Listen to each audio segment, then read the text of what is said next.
السلام علیکم ورحمۃ اللہ وبرکاتہ۔ امید ہے آپ سبھی حضرات خیر و عافیت سے ہوں گے۔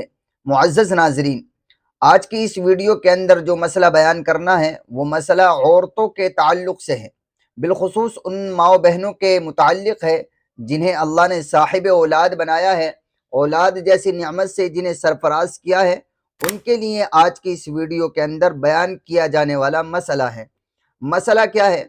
مسئلہ یہ ہے کہ عورتیں وضو کر لیں اور وضو کرنے کے بعد میں ان کو ضرورت پیش آ جائے اپنے بچے کو دودھ پلانے کی، تو اب سوال یہ ہے کہ اگر کسی بہن نے، کسی ماں نے، کسی عورت نے وضو کر لیا اور وضو کرنے کے بعد اس کے بچے کو بھوک لگنے لگی، اب وہ اپنی پستان سے بچے کو دودھ پلائے گی، تو کیا اپنے پستان سے بچے کو دودھ پلانے سے وضو ٹوٹ جائے گا؟ کیا وضو باقی رہے گا؟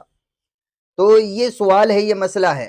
تو دیکھیے، اسے اچھی طرح سمجھ لینا چاہیے کہ اگر وضو کرنے کے بعد میں بچے کو پستان سے منہ لگا کر کسی ماں نے، کسی بہن نے، کسی عورت نے دودھ پلایا ہے، تو بچے کو دودھ پلانے کی وجہ سے وضو پر کوئی فرق نہیں پڑتا ہے، وضو نہیں ٹوٹتا ہے، وضو بالکل درست رہتا ہے اور صحیح سالم باقی رہتا ہے۔ اس لیے بہتر یہی ہے اور اچھا راستہ بھی ہے کہ مائیں بہنیں جب اپنے بچوں کو دودھ پلائیں تو وہ وضو کر کے پلائیں، اچھی طرح سے وضو کر کے پلائیں۔